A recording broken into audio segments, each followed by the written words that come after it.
Part 6.1 will be initial Italian Jewish communities or congregations in Epirus and Salonika in the late 15th and early 16th centuries. So basically, from going from west to east, you have the flow of Italian Jews who settled or were expelled and arrived in the Greek peninsula. So they came in the Ionian Islands, they came, let's say, to the Venetian Empire. If Salonika, for example, became Ottoman in 1453, so the Italian Jewish communities, which in general predated the Sephardim in Salonika, came immediately at the time of the expulsions. So since, for example, Sicily was under the Castilian or Spanish kingdom, that was also part of the expulsion wave. So, for example, in the beginning of January 1493, the Jews were expelled from Sicily. Before that, you had Jews from Sicily and Apulia who settled in the Ionian Islands in the west of Greece, in Corfu and those places. But only when there was the expulsions at the end of the 15th century did they settle in the region of Epirus, which the biggest city was Ioannina.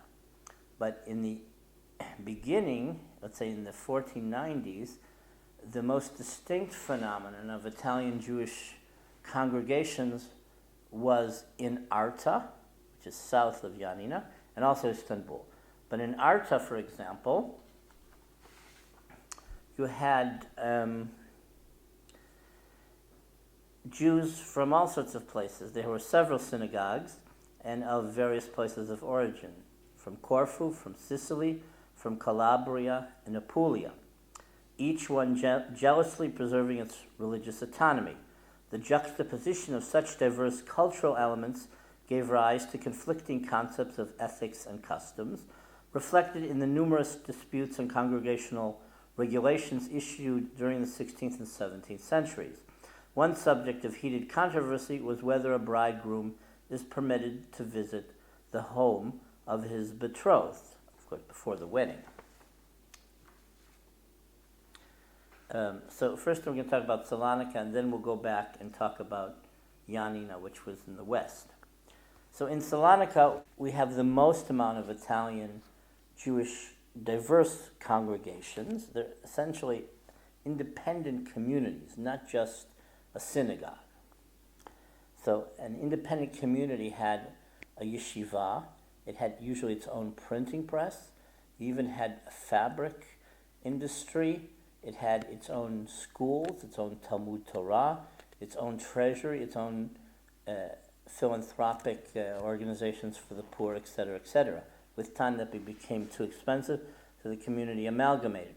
But in terms of the synagogues, that shows usually the ethnic origin, and in this case, the Jews of Italy. The first case that we have in Salonika is early.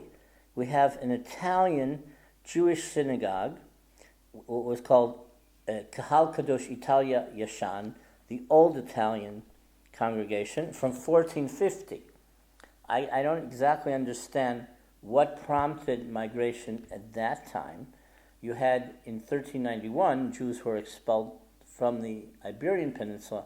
At that time, maybe they just went eastward for economic embetterment. Then, of course, there's a split. So then the people who defected, they formed the Kahal Kadosh Italia Chadash.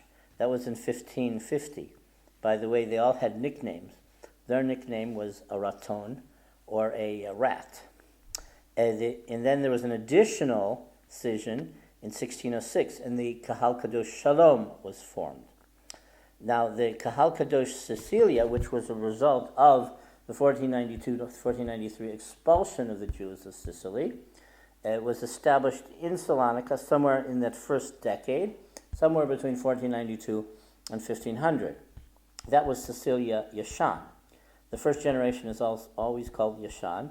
Then the new generation is called Chadash.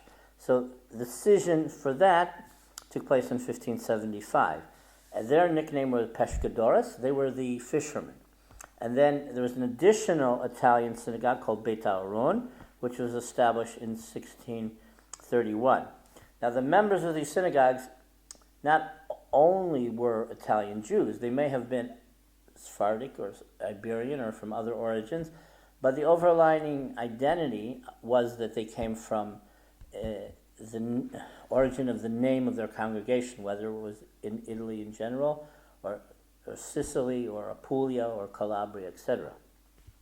Now, Michael Molcho in the book, which you saw the cover, he calls these the Apulian synagogues. They're not all Apulian, but they're the southern region in Italy, at the bottom of the boot.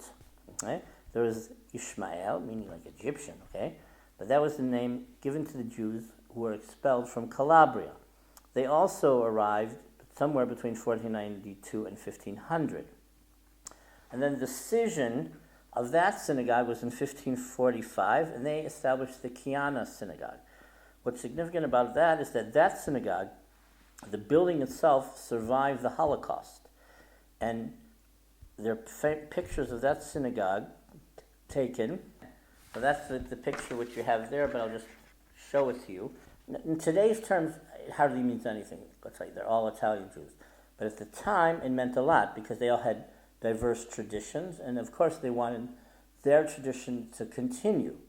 So they had different liturgical traditions, they had a different machzor, which isn't a high holiday prayer book, but it's for the complete yearly cycle. Okay? Now, from Puglia, or Apulia, from a region also in the southern part of Italy, you had the Neve Shalom synagogue, which was formed in 1550, the Neve Tzedek synagogue, which was formed in the end of the 16th century. Their nickname was Querno, or corn. And then you have the Otrato synagogue, which was a different region, also in the south of Italy, but different from Puglia. And their synagogue was called Estruk. Most of the Jews actually came from Sicily, but in terms of number of synagogues and what's identifiable, they weren't the largest group. In Yanina, which was known as the Romaniot community, the Judeo-Greek speaking Byzantine Greek Jews, there also, in the beginning, at the end of the 15th century, there were Sicilian Jews. We don't know.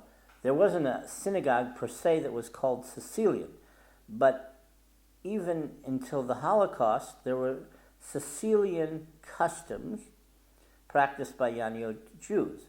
So those who claim that they came from Sicily, for example, they had their own Purim 5 days before the regular Purim. Now, what is the story? They call their Purim Katan, the little Purim, in the city of Syracuse, or Siracosa, in Sicily, not Saragossa in Spain. Basically, the Jews had relations with the king, okay? And the king, his name was Saracosanos, he would go to the market, and the Jews greeted him with a Sefer Torah. There was one Jew named Marcos who was a provocateur, okay? And he wanted, I think the legend goes that he wanted to show that there actually was no Sefer Torah in the box, in the market, okay? And that he wanted to libel the Jews by saying that, no, they tricked the king. And so, at first, the king believed Marcos.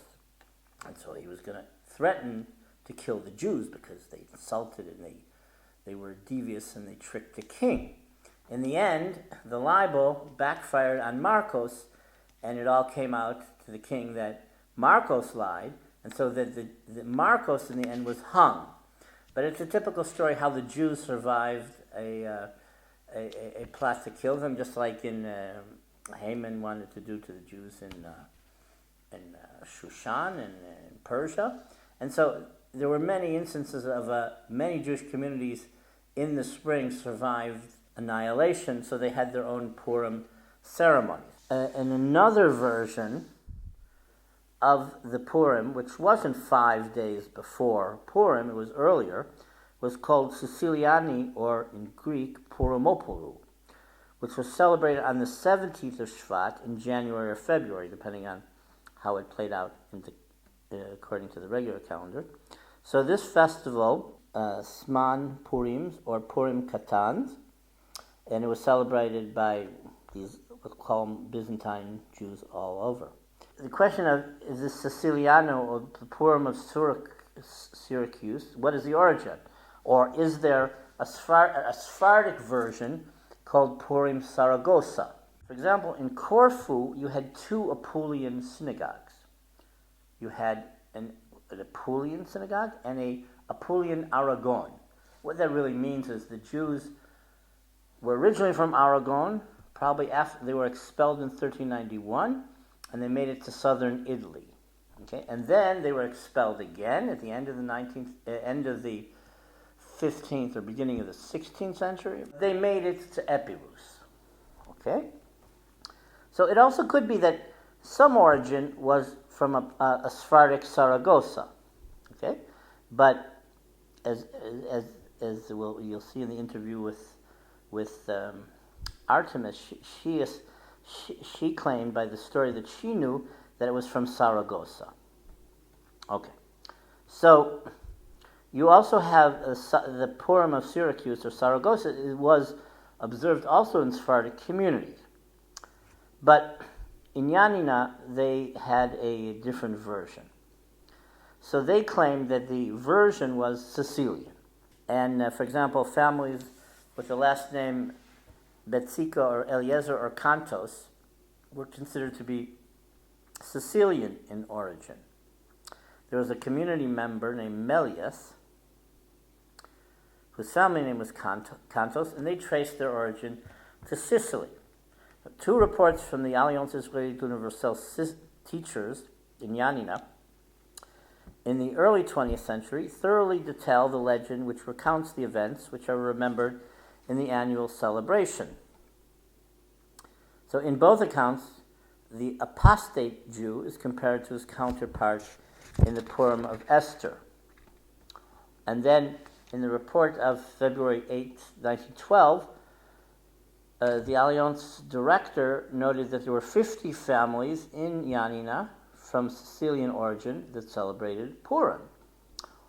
And 2 years later, 30 families celebrated their holiday of the Sicilian Purim on the 24th of Shvat. If you notice, the dates change, even the Hebrew dates. The first Purim I told you about was the 17th of Shvat, and this other Sicilian Purim was the 24th of Shvat, and we don't know what the difference is, and it's only speculation. So, for example, in 1914, in Yanina, the Megillah for Purim was read. And remember, this is before Purim at any rate, but it's this special Sicilian Purim. Later in the day, visits were made and presents exchanged. Because the primary Hebrew teacher, Chacham Davos, was Sicilian, the students went to his house to celebrate. Merchants who were Sicilian also closed their stores for the holiday. And it's good they call it Purimopolu, the minor Purim. And that holiday, my father said, was Sicilian. So they called it Siciliano. That holiday, people went to the synagogue in the morning, and then they came home, and they had sweets, and they drank raki, like a rock, the strong drink. They had a special breakfast. Later in the afternoon, they had a special meal, and that was their custom. So this guy who was called Melius, him and 5 or 6 families, they observed this Siciliano Purim, and a woman named Annetta Melius, she traced her family back as Sicilian. There's a few other versions, which there's no point in saying, but the Romanio Jews in Yanina, they had Ir Tamar. I think it's a different origin, but it's basically the same thing.